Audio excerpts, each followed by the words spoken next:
and welcome to ALLBLACK Phase 1, chapter called Project. Lynx here. We are continuing. And let's see where this is going exactly. June 25th, 2010. It's been a long time ago. Do you know what Eve's rib is? Huh? Oh, okay, I forgot about this room, not gonna lie. I guess we've been to that room in the past as well. Now that I say it, I do remember it. Again, I have not looked through the very old episodes until continuing this game. During my rest, a question woke me up. Only took me a second to realize that I had returned to that room and that I was sitting on the same rotating chair behind the same wooden desk across the same black figure of Grail Einhorn, whatever really. But unlike last time, Einhorn was sitting with me. Pardon me, sir. Just like before, although this time I could see through my own eyes, I am not the one who's in control of my interactions. It's been a while since we met. I figure we should have a small talk. Do you know what Eve's rib is? No. I'm sorry, sir, I didn't get your question.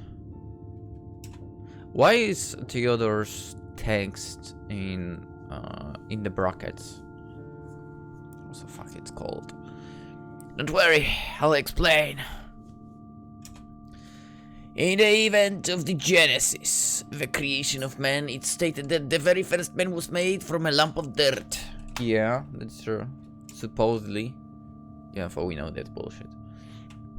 I don't know why, but he liked to wander around as he spoke. I believe he did so to make it less tense for both of us. I liked to wander around when I was studying, to be honest. Especially at university. Yeah, for a while the first man, who is named Adam, lived alone in paradise. But being alone is unbearable, so he asked his creator to make him a pair. But his pair was not created the same way as he did. His pair was created from a part of him, from his rib. And thus, the second human was created and was named Eve. Which makes me wonder, if Eve was created from Adam, doesn't that make Eve his daughter? You know where I'm going with that, right? Oh, sweet home Alabama! Well, we all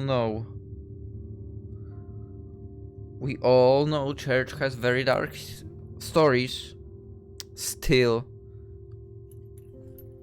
And you know, it just dawned on me right now, to be honest, that, you know, wait, is Eve his daughter? And they, as he got to his point, he turned around and returned to his chair, but he was not sitting on it. He was still standing on its back and rested his elbows on the chair's neck while bowing. He then stared at me so long I began to feel uncomfortable. And when he noticed so, he rose and chuckled. Okay, I still don't understand. It's fine. My point is, I'm intrigued by your body. No thanks, man, I'm not into guys. My body? Yeah, you bear an eerie similarity to Adam. Although it is unclear which rib was used to create Eve, but you were born with an odd set of ribs. The lower right part of your ribs is shorter than the others.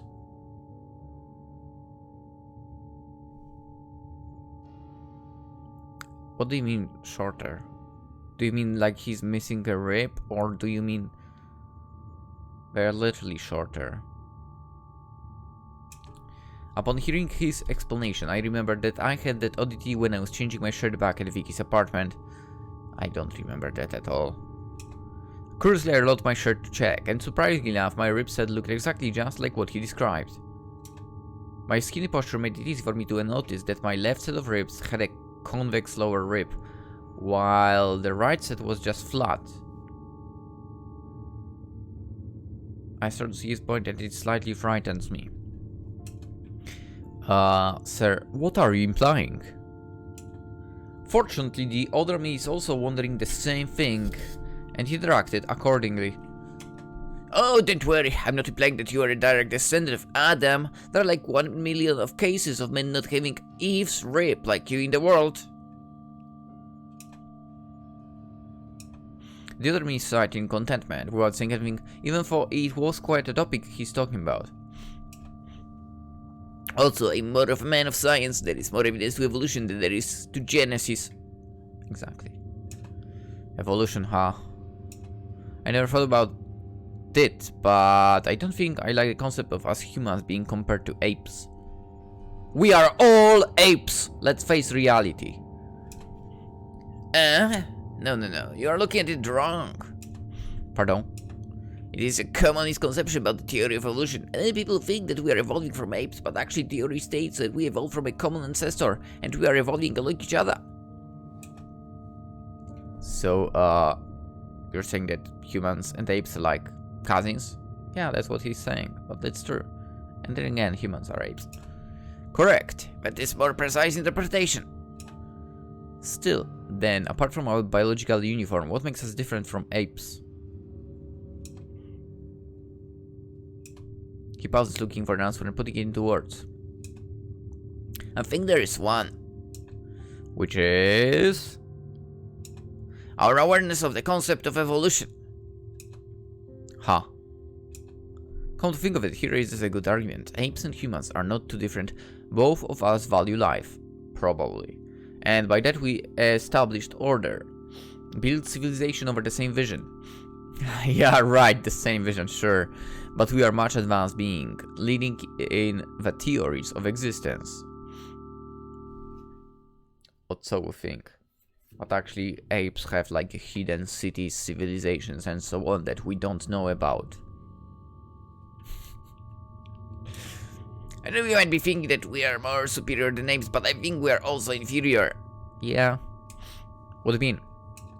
Strip our awareness out of us and leave us with just a basic instinct to survive. We will be exactly the same as apes. The order of the apes is primitive, but somewhat better. They only survive to maintain their existence collectively and not understanding. I know, but for me that makes them appreciate life more. Yeah. I mean, come on, let's face it.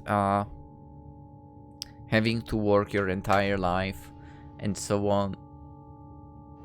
Do you appreciate that? Because I don't.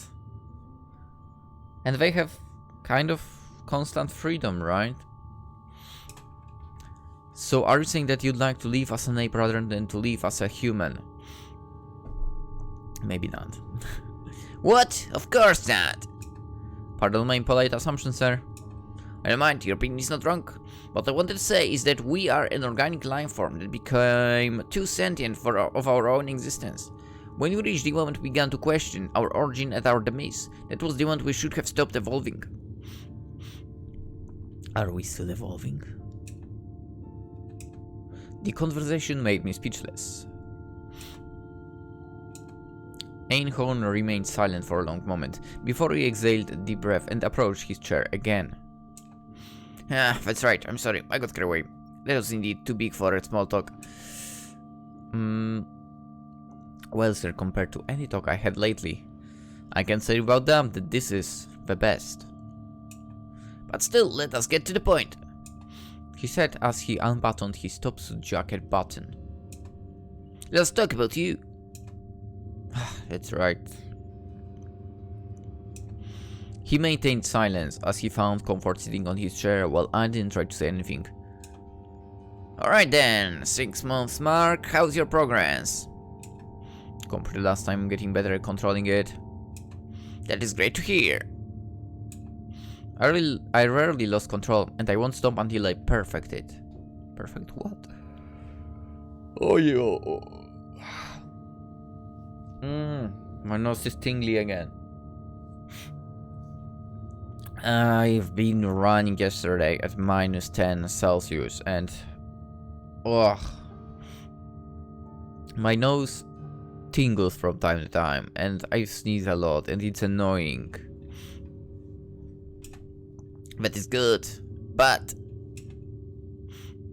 Yes? I want you to put more effort in yourself. Sure, I'll do my best. Oh no, that is not my point. Huh? I'm guessing you have been creating things, focusing on control. Oh, yeah. I want you to change the way you do things. Instead of focusing on control, I want you to practice on maintaining manipulation. Come to think of it, I never tried that. To grasp manipulation is a prerequisite to advancing to the next phase, which is why I want you to learn it immediately. Sure, I mean, I will get to it as soon as I can. Splendid! It's been a pleasure, but unfortunately I am due someplace else, he said after standing up, buttoning up his suit jacket button. I have also stood up when I noticed that Dr. Einhorn is leaving. We'll see each other again in 2 months. Very well, sir. I expect great things from you. Please don't. Funny. As he was finishing his sentence, his voice was fading out along with the desk and the chair, which have also begun disappearing. Oh, so this might be your power. Right? You can create stuff. My memory ended here. But I was still unable to leave the room. I was still trapped. Since my chair had disappeared and since this room was boundless, I chose to just sit cross-legged on the non-existent ground. I thought I would just stay here, but it occurred to me that what could happen if I sleep here? Would I just fall into another dream or what? Sitting alone for too long without distraction is boring, which is why I chose to lay on my back, crossing my hands behind my head. For a while nothing happened, but then gradually the room started rotating. What? I wish it started rotating here as well, to be fair now.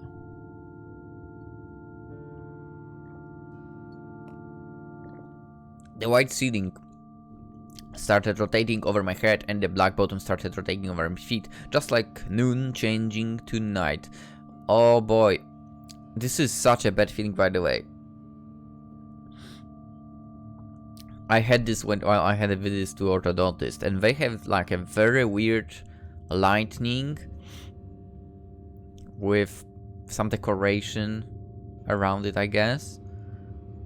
But it's pretty big and it's not really round, but it's a weird shape basically, right? And I was sleepy that day already, right? And I was staring at it and it didn't rotate much, but there was like a slight movement for some reason. And it got me even more sleepy. I almost fell asleep there. Holy crap. I was lucky they called me to their room, because I would definitely freaking fall asleep of it. It's funny. Anyway. Huh? I was being called. No, that was just laughter. You weren't called for anything. It's that voice again. The gentle voice of the white figure. Frantically, I rose and looked around without finding anything. But instead of finding her, I'm starting to notice small shining spots in the black sky. Are those stars? I asked myself, not to find an answer, but to provide confirmation. The black sky is now decorated with stars. Even the crescent moon is here. It's beautiful and very real-like. Are you here? Now I can be sure the voice was coming from behind me. Every time she appeared, she would startle me, but now I was prepared. I turned around swiftly, making a perfect half turn. As I expected, I found a white figure standing there, watching me timidly. Unlike last time, she was now wearing a tank top under an unzipped turtleneck sweater instead of a blouse. Oh, you found me. Where are you doing? What are you doing sneaking around the middle of the night? If someone finds out... You won't tell anyone, right? Besides, why do you follow me here if you know that? Of course I had to follow you. I'm not risking alerting anybody by calling you out. She responded in an irksome tone. Whether I will tell someone or not depends on what are you doing here. Suit yourself, just don't interrupt them. Them? Shh. Interrupt what? Who's them? I said shush, you will find out. Just watch and don't say anything. Huh? She heeded my instruction. And suddenly the wind blows. It seemed cold got to her and she wrapped herself tighter in her sweater. If you're cold, just wait back in the house. I'm not returning before I know what you're doing. What are we waiting for? Here, run away. Here they are. Suddenly, there. Small, glowing things began flying in from all directions. One after another. Their numbers grew rapidly, but there was not enough of them to harm us. Uh-oh. And I'm sleepy. Beautiful, huh? Sneezing coming, I think. Maybe. Beautiful, huh? They are always migrating through here in this time of the year. Whoa! She was stunned in amazement, mesmerized, and completely ignoring my explanation. I was completely caught off guard because she showed her true nature under her harsh and irksome facade. I take it you have never seen such a view. She stopped laughing and tried to hide her enjoyment, but then without any warning she hit me on my right shoulder. Shut up and let me enjoy this for a while. For a while I watched her pirouetting under the starry skies, among the fireflies, until she finally got tired. Despite looking out of breath after playing with the fireflies, I couldn't help but notice that she is unable to hide her satisfaction. She's unable to hold back her innocent laugh behind her tight smile. The fireflies were still roaming around, even if she was unable to continue dancing with them. Once she calmed down, I began enjoying the fireflies, but I had to admit, I really missed her voice. Seriously, Fo, why did you follow me? I don't know. I just heard something from the outside the house and noticed it was you. And? It just happened. I was worried, maybe. But in the end, you're glad you found me, right? Next time you'll find me. Don't be too sure about that. There is nothing I don't know about this place.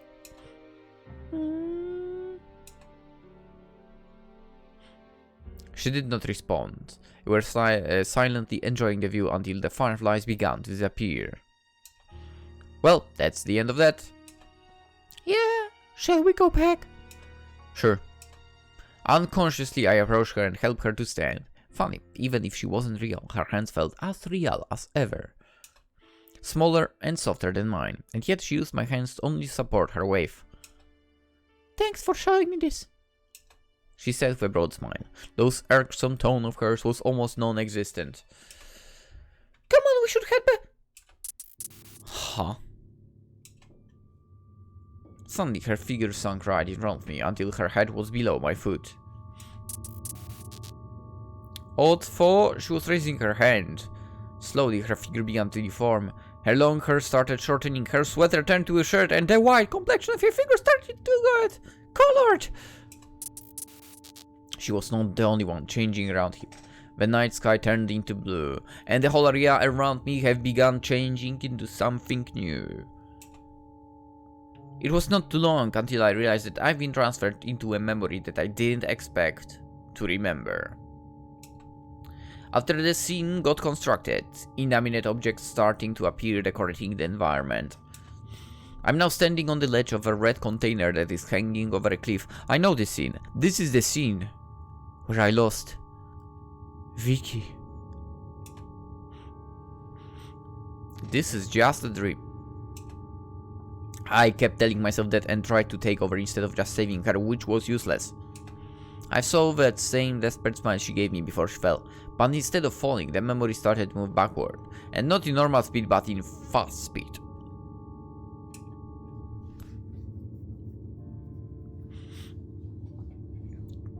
Yeah, I mean, it's average speed.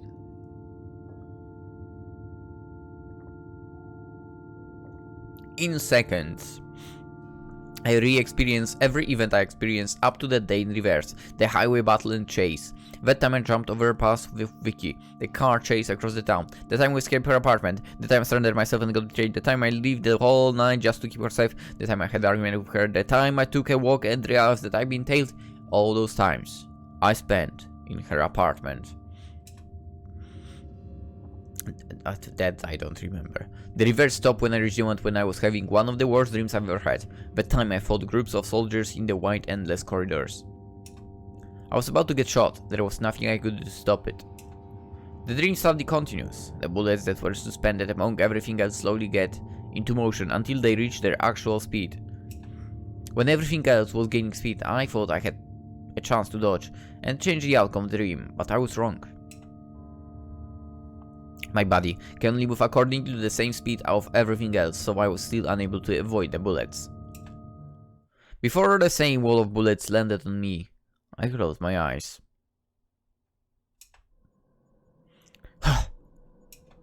As I reopened my eyes, I was thrown back into reality. Soon I remembered time sitting on a plane seat next to the window which I took to get to Istanbul. While still sweating and breathing erratically, I also noticed that the other passengers are giving me a concerned look. Before I managed to calm myself and control my breath, the flight attendant came over. "Sir, are you okay?" "Oh yeah, sorry." I lied while still trying to catch my breath. "Just a bad rest, you know." I also tried to fake a smile. At least the flight attendant and the other passengers next to me started to get a bit calmer. "Alright then, just so you know, we are landing in 15 minutes. "Thank you." After she left, I tried to calm myself by relishing the view of the new land that is about to welcome me. Istanbul. A city that had once become the greatest destination for a pilgrimage about 1 millennia ago. Is that so? I also can't help but to think about what happened between now and yesterday.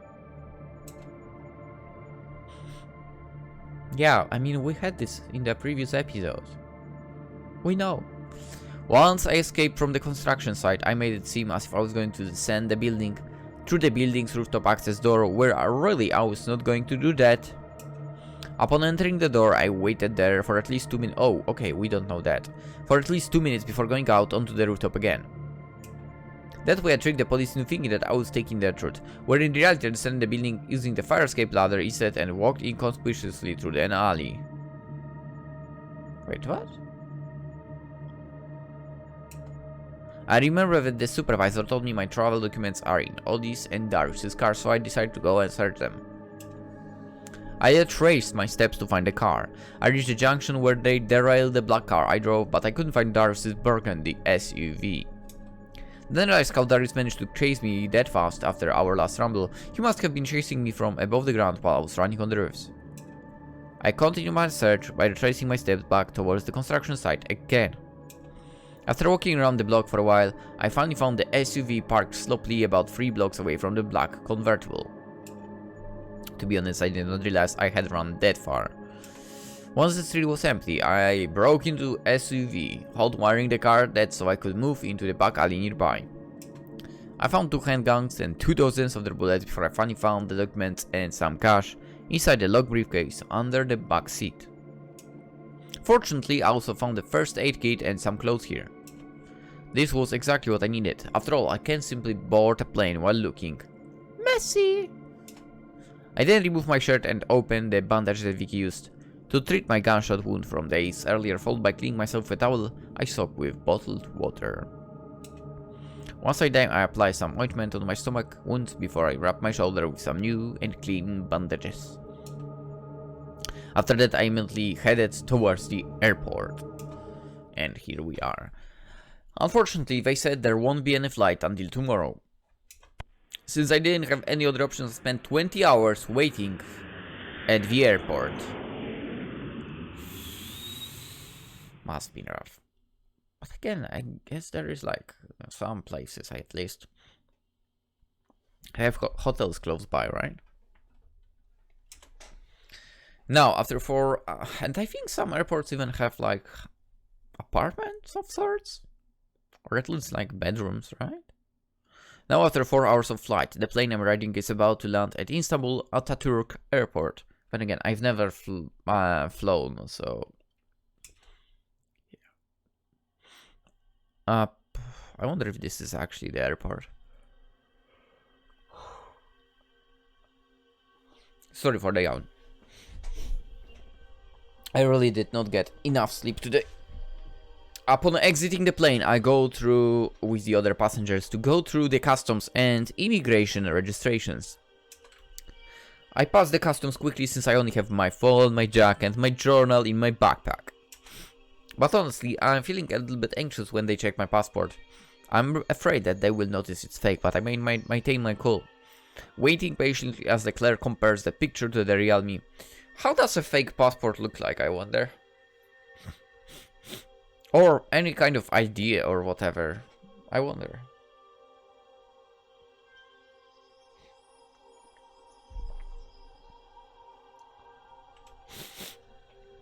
Or more like, how can you recognize it's fake as well? Welcome to Istanbul, Mr. Quentin. We should have a great stay. The clerk didn't seem to suspect anything as he handed me my passport. His greeting lifted the anxiety I felt. Hey, I think my passport... I don't know. I made a passport and I'm not traveling anyway. Fuck me. I think mine... Wasn't it 10 years and not just 5? Yeah, it's 10.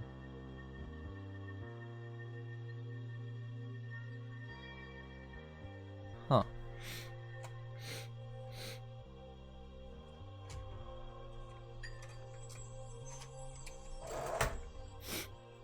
Man. Yes. Thank you. Which makes me realize how everything that has fallen on us has messed up my plans so badly. Because I got the passport at the end of 2018, right? And at the end of 2019 I quitted the... Or more like I decided to not extend my contract at the sports store. We were supposed to go on trip and everything went nuts later. Unfortunately. Anyway. Even if all the formalities were done, I still couldn't believe my fake passport worked. Given it was the supervisor that helped me get these documents, I must be fighting against something powerful, both strong and influential. Dude is 6 years older than me. The profile they created seems very convincing, but I shouldn't let my guard down. It says here that I was born in 1987, but I feel that I may look too young. I mean, grow a beard then. I need a haircut as well. Not everyone will be convinced, I guess. Why not? After I reach the rowdy and busy airport hall, I go straight towards one of the benches so I can rest for a while. Back in Mombasa, I told the supervisor I would call him after I make my escape. Now that I have come this far, I need to know where I should go next. A TV screen mounted on a wall near to me was showing a news program. The show took my attention since the highlight of it was the story of a chaotic day in Mombasa. The news stated that there were only 6 known fatalities despite great collateral damage. 2 victims were shot. There was 1 jumper. Is it where we were? An accident during on a highway and another 2 were thrown off the said highway. Even if the news anchor wouldn't name the victims, I knew who they were. Don, Marco, Odi, Darius, a truck driver, and Vicky. Ignoring the rest of the news, I flipped the phone open to dial the supervisor's number. Ah, that's loud. Putting phone away and waiting for supervisor to call me back, I get myself lost in the surroundings.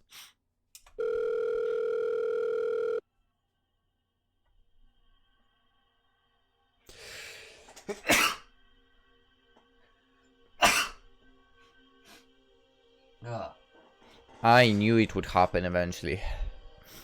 Listening to random conversations, watching people go by, catching a bit of news. When I hear my phone beeping, the news are ending already.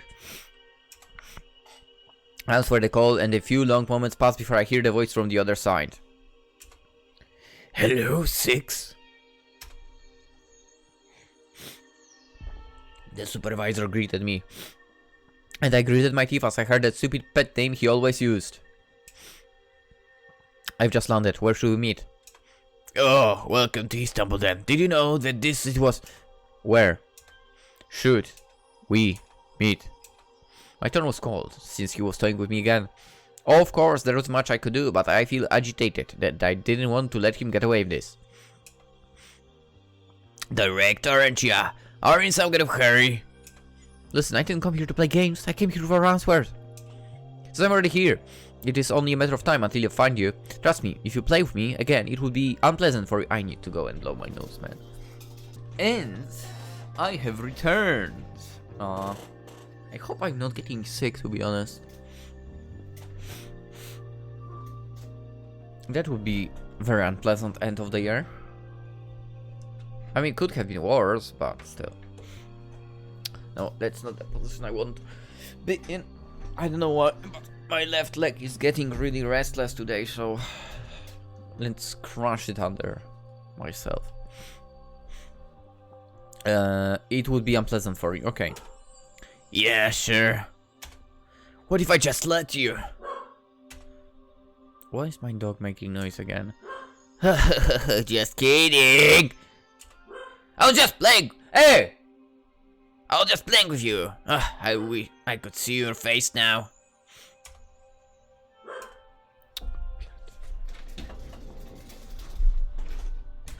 Hearing him speak made my blood boil. I wanted to curse at him, yell at him, but I hold myself back. I still need his address, after all. I'll send you an address. You can meet me there. How can I be sure you're not leading me into a trap? Exactly the same reason why I can't be sure if you will or will not kill me when you meet me. Okay, fair enough. Oh, come on! I need to go and... I hate having the running nose. After all these times he played with me, acting high and mighty, at least now he acknowledged what I'm capable of. Just wait and trust me, Reds. I'll have to take care of some things before I tell you where we can meet. Okay, why can't you just tell me now and I'll get there in the meantime? That way I can meet you soon after you take care of your business. Nah, I have to make a good impression of you. I'll send the address in 20 minutes, alright? Alright, see you later. He dropped the call without letting me to say anything else. When I tried to call him again, it wouldn't connect. Typical. Since there was nothing I could do, I just put my phone away and observed my surroundings idly. But waiting quickly became boring as I tried to find something to kill time. I remember my journal was still inside my backpack. Last entry was 2 days ago. It was time to write another one, so I pick up a pen and get to work. As I write the new entry, I realize I need to get back to the previous one and add details about the dream, where I fought a group of soldiers. I rip out an empty page and describe the fight on it, before attaching it to the previous entry. After that, I continued writing about the other odd experiences I had. The time I hallucinated a flu, the time I talked with myself, and the dream I had back at the plane. As I write, time flies quickly, and as soon as I am done updating entries, I can feel my phone buzzing. There was a sound, now that I think about it. I pull it out of my pocket and flip it open. Looking at the screen, I navigate through the interface to open that message. Opening the message reveals the address that I don't recognize. It doesn't matter. Important part is that I finally have an address to go to. Taxi driver will take care about the rest. And the taxi, huh? Like, that's how you write taxi there? Interesting. Even in Poland, it's with an X. I leave at the airport and walk towards one of the taxis parked nearby. As a middle-aged driver approached me, I show him the address. And he's there again.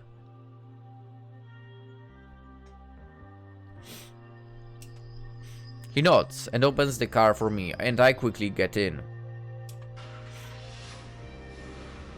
After I put my back and... Holy shit, now even my eye is hurting. After I put my back and settled in, the driver has started his car engine while I'm still putting my phone into my bag.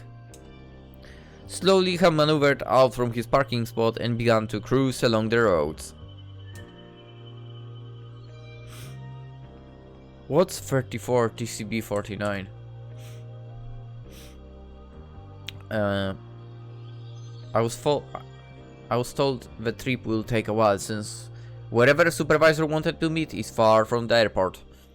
So I just nodded and let myself get lost in my own thoughts.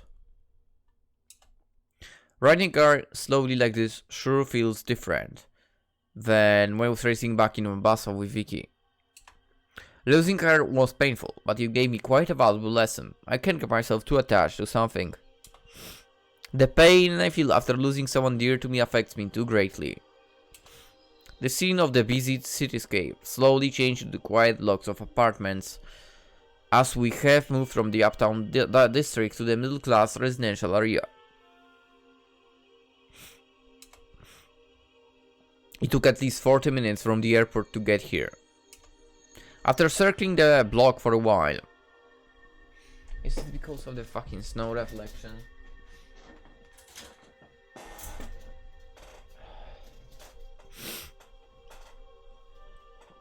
After circling the block for a while, looking for the address I gave him, the taxi driver then stops in front of a flat house. As I reached my destination, I paid the taxi driver and exited the car.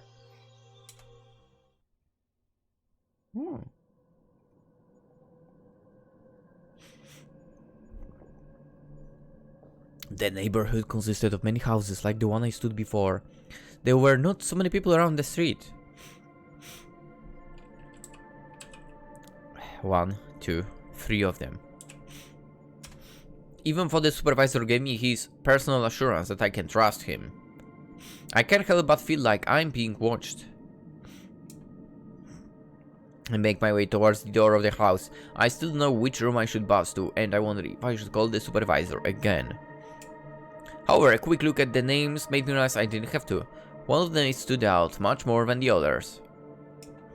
A peculiar name could be found between names Adrian March and Akbar Anshori Arasakayumi. What do you mean? It is not like I knew who that was. I just felt that the name was out of place, too different with other names there. What do you mean? Because it sounded Asian? Doubtful yet determined, I pressed the buzzer of resident 22 and waited. It was not long until I heard a voice from the intercom. Yes. Good guess, 6.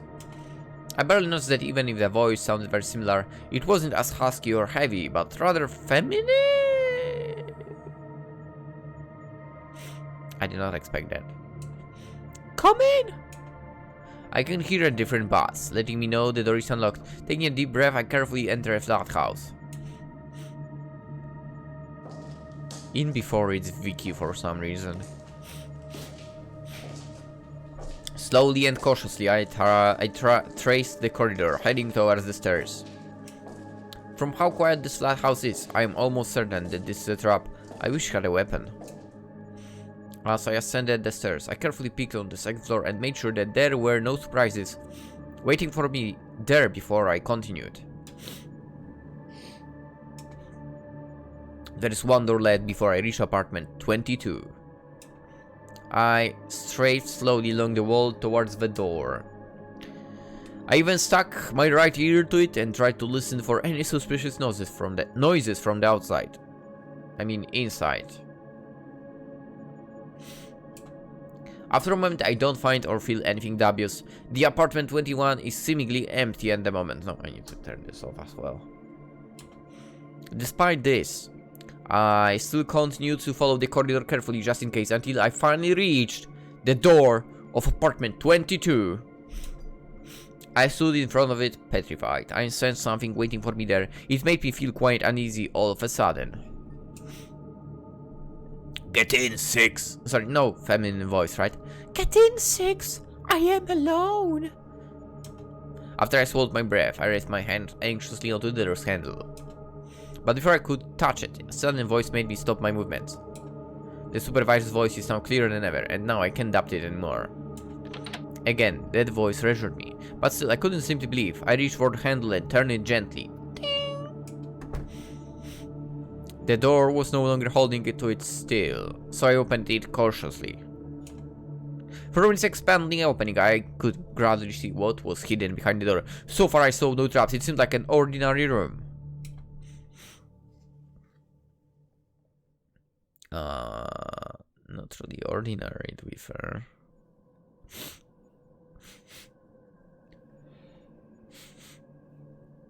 Behind the door was a tidy flat decorated neatly, floor lamp standing at its corner next to a window, a tall bookshelf almost as tall as the ceiling itself, fully stocked with books.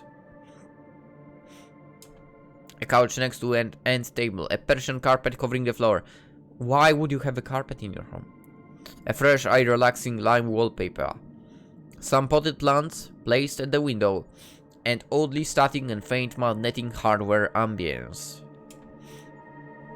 Right from me were 2 closed doors, and left to me 2 archways. While the first archway was what appeared to be kitchen, from the second archway I could feel a chilling breeze, as well as a chilly gaze. Okay, at least it's not Vicky, as I thought. And so I approached the archway, soon finding a middle-aged woman in a lab coat sitting behind the desk. There was another chair across her. It seemed as if she sneered at me. Her piercing eyes looked at me from behind the lenses of her glasses. Even so, I couldn't help but come closer. Behind her, I could see 2 massive units, as tall as the... Would you shut? Behind her, I could see 2 massive units, as tall as the bookshelf. The ambient noise I kept hearing in the room must have been coming from them. Those were probably server computers. Oh, for fuck's sake, why are you barking at nothing again? Computers as big as that must be releasing a lot of heat. 2 air conditioners were installed in the same room. I will have to get up again.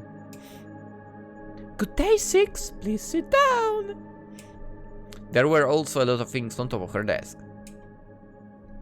I can't help but observe them as I put my back next to my chair and sit down. There was a red laptop notebook in front of her, a Newton's pendulum, a smartphone, a stack of documents, and other small decorations. Despite so many things scattered there, the desk still looked neat and organized. But one thing that piqued my interest is what she put at the very center of the desk, between me and her. A plastic ball. And inside there was a weird-shaped piece of paper, a most peculiar origami one could see. As you might have noticed, my name is Arasaka Yumi. What was in front of me distracted me too much to notice her speak. Eventually she got my attention by snapping her fingers in front of my face. It's a Psy wheel. What? Psy wheel. She enunciates as if I were a kid who is learning his first word. It is used traditionally by many occult institutions to test if a subject possesses a certain extrasensory perception ability. What? I was left speechless by her explanation. Yeah, that is too heavy for you, isn't it? Haha, what a dumb bass. Putting that aside, as you might have noticed, my name is Arasaka Yumi. This time I'm able to follow what she's saying. You are the supervisor? The one I've been talking to? That is correct! Why did you send those assassins back in Mombasa?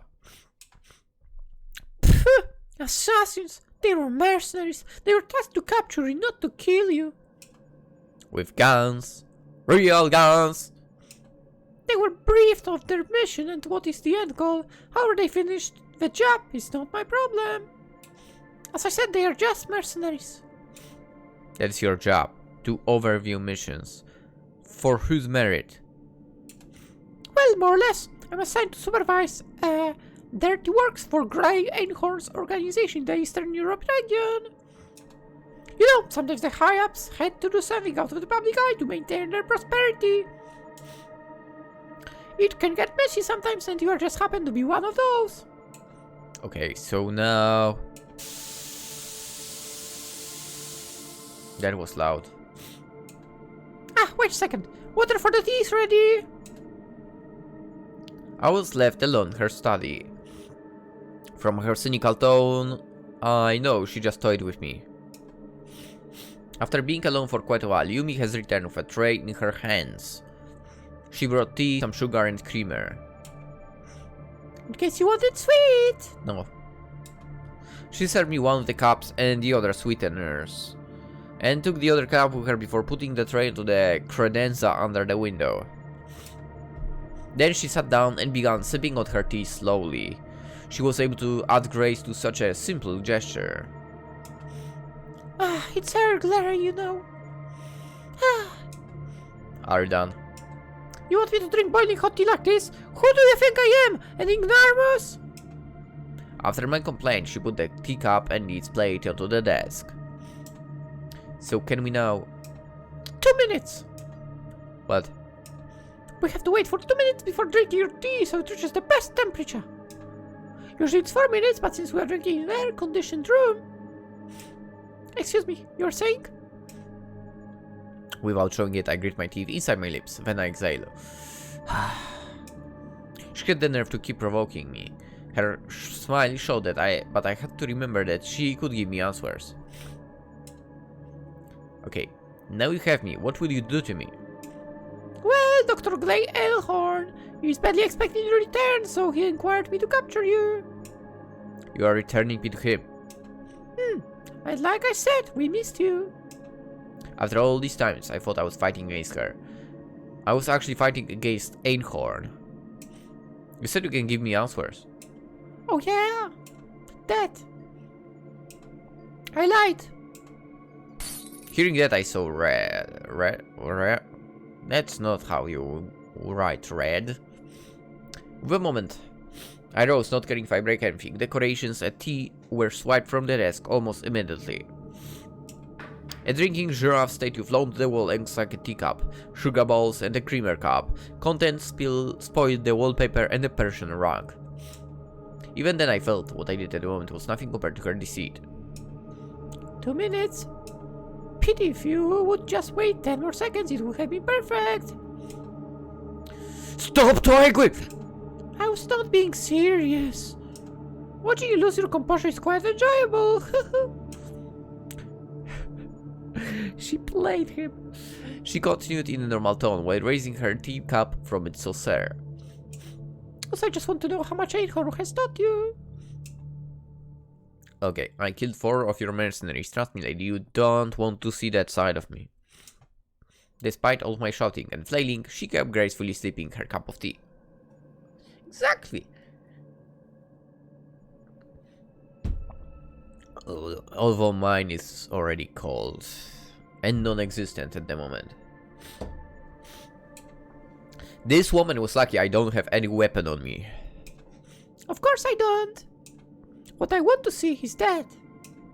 She averted her eyes from me and looked at the thing in the transparent bowl, the psi wheel as she called it. It kept on spinning in linear momentum, unlike a spinning top which would topple soon or later. The psi wheel was spinning without reducing its speed over time. The wonder it brought gradually soothes my anger and nurtures my curiosity, and as I am calming, the psi wheel is also gradually slowing down.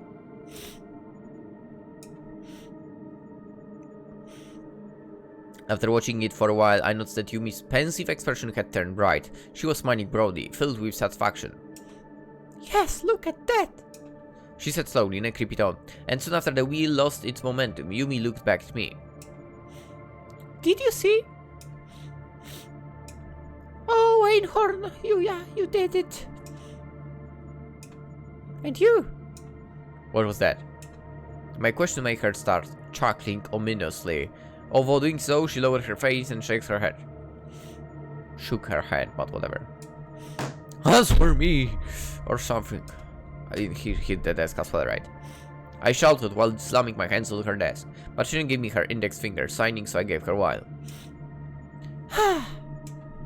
Her sigh successfully conquered her laughter.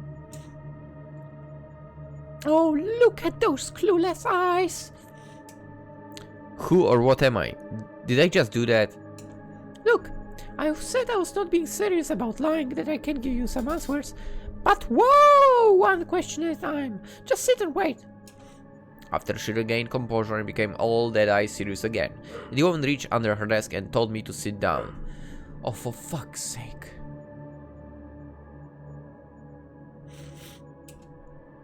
I apologize, okay? I had to harvest your anger so I could test you. While I'm settling down the chair, I can hear a faint ticking voice as she's bending down. I'm guessing she was opening some kind of save box with spin dial lock inside the cabinet, which explains why she was taking quite some time under the desk. Soon I heard another noise, slightly louder.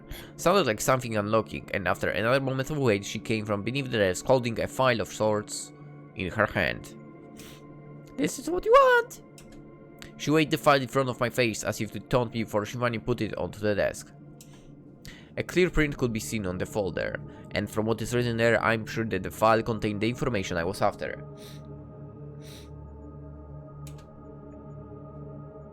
All Black Initiative. Subject 6. Property of Einhorn Research and Engineering. Priority Ultra. For the eyes of the director, G. Einhorn only. Knowing the existence of such a file, I lost control. As if being driven by egotism and pushed like how sick I am after she toyed with me all these times, I rose and jumped to the desk until I lost my jump momentum, until my left foot landed on my chair while my right knee landed on the desk's edge.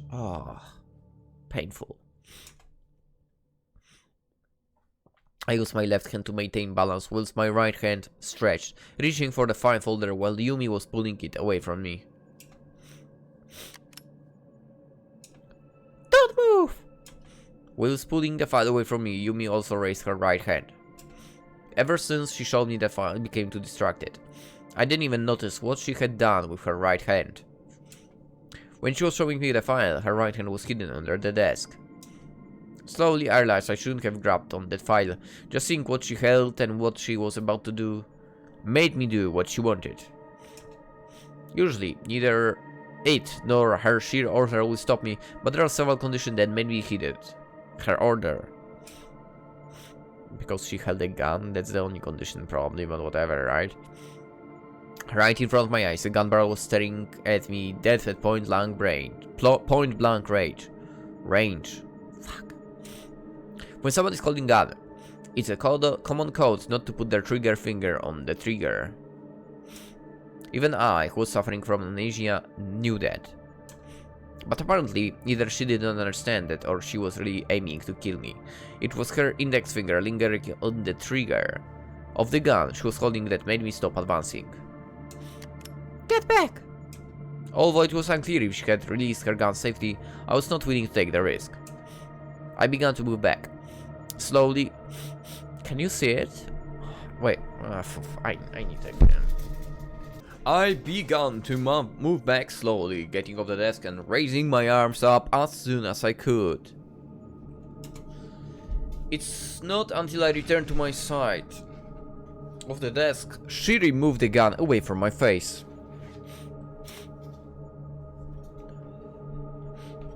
Are we calm? When I heard her question, I only nodded slowly. I watched as she lowered the gun, eventually putting it away. With a sigh of relief, I lowered my hands slowly. You want this file? It's completely useless. What do you mean? Take a look yourself. She nonchalantly threw the file towards me, the folder landing at the very edge of my desk. Of her desk, but whatever. After she threatened me, she just gave me the file. Even as the file landed right in front of me, I couldn't get myself to touch it.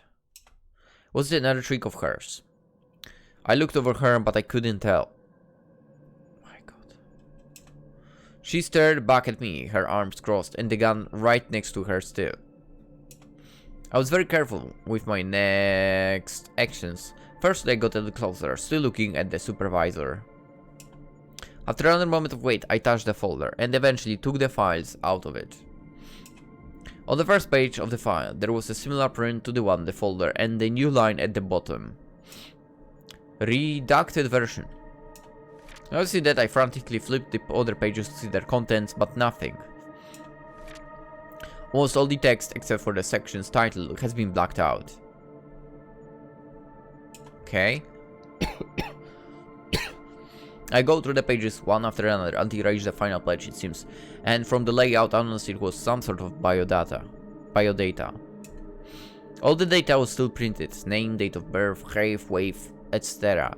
But the records were blacked out like the rest of the documents. What the fuck is this? Where are the answers you promised? It's not my fault, okay?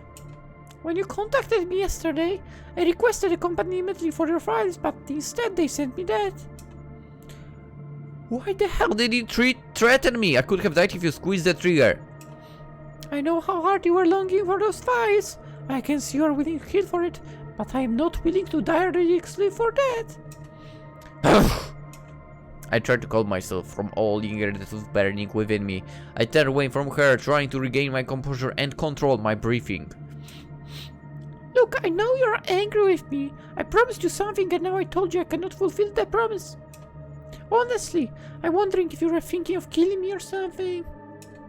But the truth is that I really did want to help you, and it just, well, didn't work out. And Theodore is angry or whatever. Theodore will remember that. What should I do then? What can you do for me? If you want answers from me, then I'm sorry, but I cannot help you. However, I could take you to someone that may answer your questions. Einhorn, right? Yeah. Okay, let's go and finish it up, please. It doesn't seem like I have any other options. Fine then. To be honest, I really wanted to know what happened before facing Einhorn, but there is no other way. Okay. I will arrange transportation for you. It will take time, like 2 days or so. So you're going to keep me here? No way! This apartment only has 1 bedroom. I'll give you cash for expenses for the next 2 days. While she's rummaging through the drawer, I returned to my chair. From the drawer, she took a thick brown envelope out and put it onto the desk before she slid it towards me. You seem troubled. I don't know if you can help me with this. Since I'm in a very low mood right now, I'm no longer looking for explanations, I just want to be heard. But lately I've seen visions that I can't understand. Huh? It's kind of hard to explain. Sometimes I have these dreams where I re-experience some of my memories. One time I was talking with Einhorn, the other was me and this white figure. I also have hallucinations sometimes, but that's much rarer. And how many times do you have those? From the moment I reached Mombasa, I had about 10. Do you remember all of it? Yeah, I mean, I write this down in my journal. The journal? Yeah, a certain someone recommended me to write one. She said I might recognize a memory pattern or something else that could lead me to my mind's recovery. Really now? Since I was talking quietly, I did not sit. But ever since I started to talk about the dreams, she is sounding so intrigued. Can I see it? I didn't take it. I had to think for a moment here. If she asked for it 2 hours ago, I might have allowed her, but since I didn't want anyone to know about the dream where I fought the soldiers, it might not be wise to show her. No, I'm not showing it to anyone. What do you want from it anyway? Well, nothing of importance. I don't like the sound of her tone and where this conversation was going. Well, I think I'll take my leave there. You know, before I was placed here, I was a neurologist working for Einhorn. Ugh. Can you please not make it any longer? We want the end of this. When I'm standing up after taking the brown envelope, her words stop me from going to reach my backpack. If she's really a neurologist, then she is exactly what I need. I might be able to help you understand your condition. All I need is your journal. No, forget it. I couldn't possibly do that, since I wrote about the soldiers. Showing my journal to her became a non-negotiable term. Perhaps I could remove that page, but not in front of her. I picked my backpack swiftly, the envelope in my left hand, as I was ready to leave the place. I'm guessing you might be undergoing a neural defragmentation. Ha! I saw Yumi poking her head out of the workroom. There is this condition called neural defragmentation, and symptoms sound similar. Your mind might have been jumbled, but your brain is trying its best to reassemble the information it keeps. Those lucid dreams is your brain, trying to manifest and validate memories, while your dementia is caused by your brain being unable to differ actual memories and imaginations. Okay. That was just a theory. If you want to make sure, I will need to examine your journal. No, I'm not showing you my journal. 6! Wait! Soon after I said that, I immediately slid myself into the door's opening and exited from Yumi's apartment. Frankly, a part of me wanted to let her help me, but I couldn't simply give her what she required. For now, I think I'll settle with that, with what I have, since soon I may have all the answers I want. As I walked towards the stairway, I put the envelope in my bag. A moment later, I also pulled out the jacket from the said bag. Even after leaving the building, I could feel the chills from Yumi's apartment. Once I was outside, I couldn't help but to have another look at Yumi's window. It was not hard to pinpoint her apartment window from outside. I cannot see her looking from here, all I can see is the ceiling of her office. Given I had 2 days to spare, it was time to find a hotel. But she looks familiar. As I turned around, I felt a gentle touch as I almost bumped into another person. I only see the girl after we bumped into each other, although the touch was so gentle it didn't really bother either of us. Excuse me. It's okay. She replied shortly while passing through without noticing me. She looked very similar to certain someone. I wonder if he, by the way, got pickpocketed.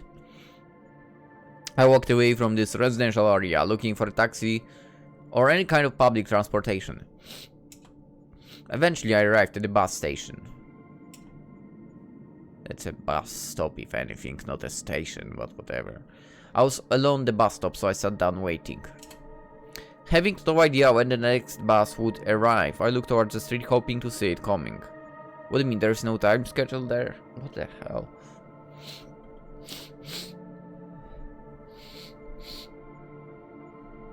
That was when I felt something vibrating inside my jacket's pocket. What did that woman want now? Wait. I suddenly realized my phone was in my bag, not my jacket. I quickly checked my bag and indeed my phone is still there. So that was... I reach into my jacket's pocket and reach for whatever I find. It was a basic candy bar phone, still ringing. Phone number on the screen was not familiar at all. Did Yumi put this phone in my pocket? She was very close to me when she served the tea, but I don't think she could do it then. Must have been the one that bumped into, right? Was there any other moment she was close to me, I wonder? When I was riding the taxi from the airport, I made sure to be wary of my surroundings. Then I was at Yumi's and from there went straight to the bus. Perhaps it was someone on a plane. So many strangers. A stranger. That is when I realized that right after I got out from Yumi's apartment, a girl bumped into me. There was a high probability that she reverse pickpocketed this phone to my jacket then. Still feeling dubious, I answered the call. Hell. What were you doing there? Excuse me? What were you doing at Arasaka's place? A faint, a harsh voice is battling against the sound of the wind so it could be heard.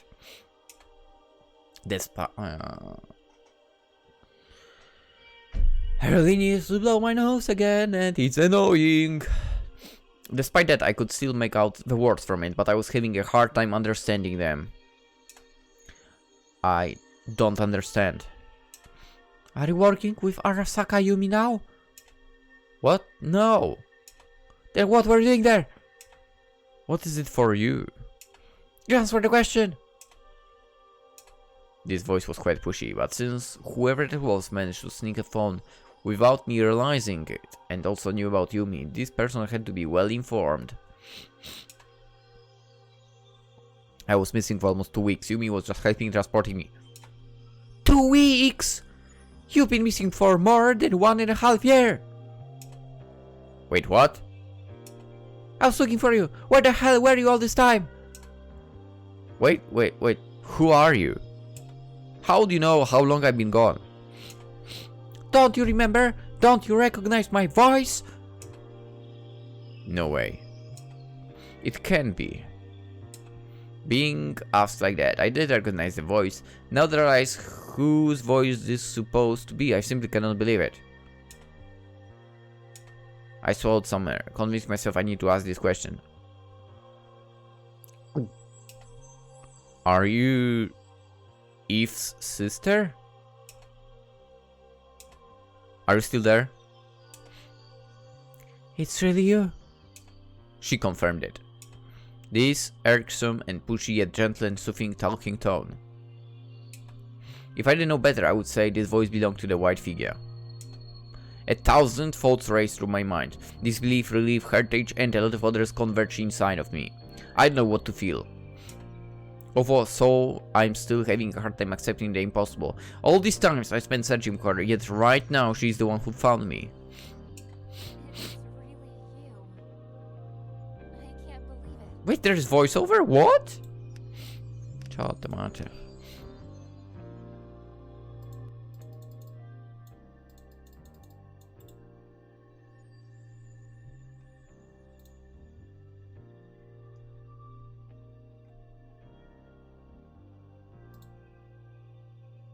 It's not here. But it's later for some reason.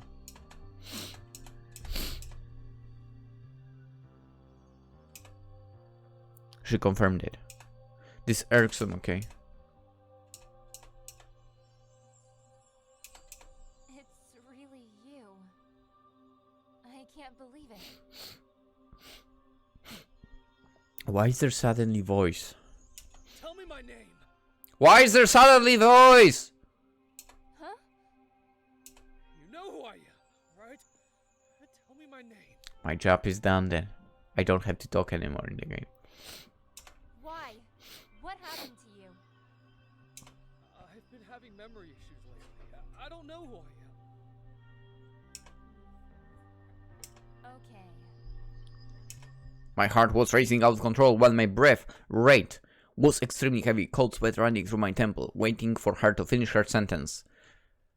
Your name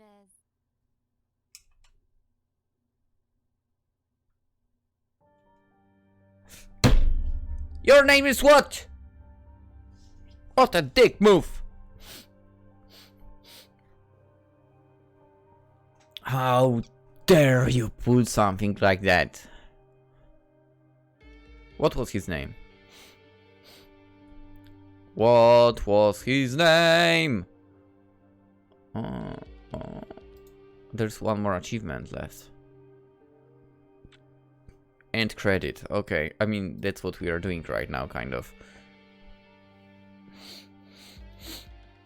I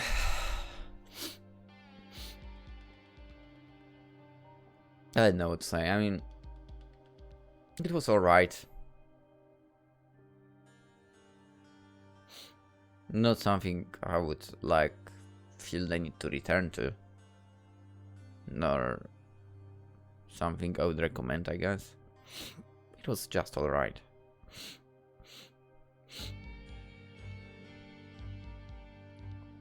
My god, I need to blow the nose. Can those credits go faster?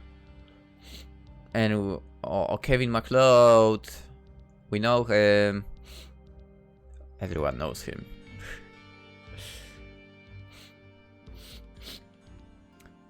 I don't know, man. It feels like all this building came to nothing.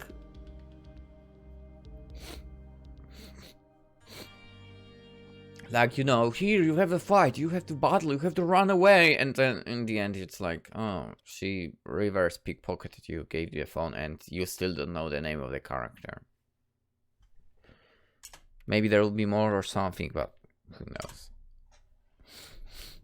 Anyway, that was All Black Phase 1.